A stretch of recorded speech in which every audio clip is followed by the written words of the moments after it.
Tahun lepas 15,000 orang kena lay off. Tahun ni 25,000 bro. Ekonomi bukan tengah rehat, dia tengah collapse. Kuala Lumpur dengan Selangor paling teruk.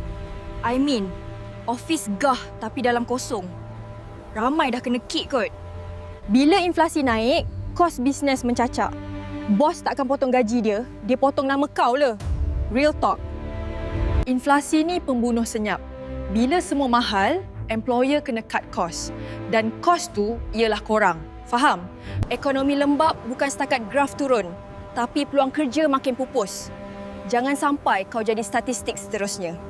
Sebab tu emergency fund kena ada. At least kalau kena buang esok, kau taklah merempat cari nasi bujang.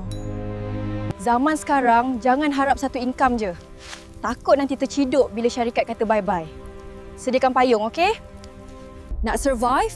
Simpan emas dengan Public Gold. DMI sekarang, I guide korang sampai jadi. Jom!